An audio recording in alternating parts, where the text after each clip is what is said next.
মোর নবীর ইন্তেকালে মা ফাতেমা দিলে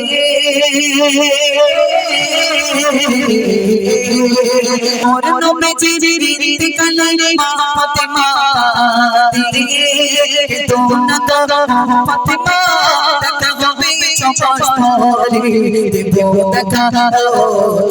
দেখা দিলাম কথা থাকিব অপেক্ষায় দেব দেখা দিলাম কথা থাকিব অপেক্ষায় ফাতেমা ইন্তেকালে থাকি অপেক্ষায় ফাতেমা ইন্তেকালে থাকি অপেক্ষায়। আল্লাহ রাসূলের ইন্তেকালের সময় মা ফাতেমা এতটা কান্না করছে, আব্বাজান আপনি ছেড়ে চলে যাচ্ছেন, আমরা কিভাবে থাকবো? আল্লাহ রাসূল বলছে, বেটি ফাতেমা তুমি কান্না করো না, তোমার সাথে আমার 6 মাস পরে দেখা হবে। কদিন পরে গেছি?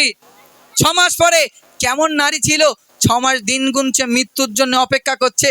আর আমাদের ঘরের ফাতেমারা দিন গুনে কে রাখো, কবে ঈদটা আসবে একটা কাঞ্জিবরণ শাড়ি নেবো, একটা কি ভাই, কি শাড়ি ভাই, বেনারসি নেবো, আর একটা কি ভাই, কিরণমালা শাড়ি। বুঝতে পারেননি? এইসব বুঝতে পারেননি? চলুন মা ফাতেমা কেমন করে দিন গুনছে, বেগম লিখছে শুনুন। 6 মাস ধরে পগর গনে নবীর বেটি ফাতেমা, 6 মাস ধরে পগর গনে নবীর বেটি ফাতেমা, অবশেষে বিবি করিবার একটি গেল সময় হলো বুঝে গেল থাকবে না দুনিয়ায়, সময় হলো বুঝে গেল থাকবে না দুনিয়ায়। ফাতেমা ইন্তেকালে থাকি অপেক্ষায়, ফাতেমা ইন্তেকালে থাকি অপেক্ষায়। নিজের গোসল নিজে করে উঠল খাটিয়া, নিজের গোসল নিজে করে উঠল খাটিয়া, ফাতেমা ইন্তেকালে থাকি অপেক্ষায়, ফাতেমা ইন্তেকালে থাকি অপেক্ষায়। বিদায় কালে স্বামী ডেকে বলবে ফাতেমা,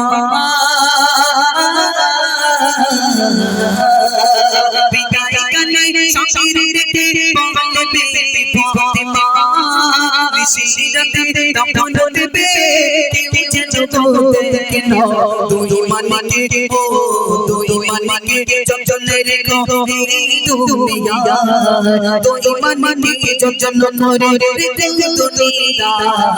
মা ফাতেমা ইন্তেকালে থাকি অপেক্ষায়, মা ফাতেমা ইন্তেকালে থাকি অপেক্ষায়। মা ফাতেমা ইন্তেকালের সময় স্বামীকে ডেকে বলছে, আমার প্রাণের স্বামী আমি পৃথিবীর জমিন থেকে চলে যাব, কিন্তু আমার দাফন কাফনটা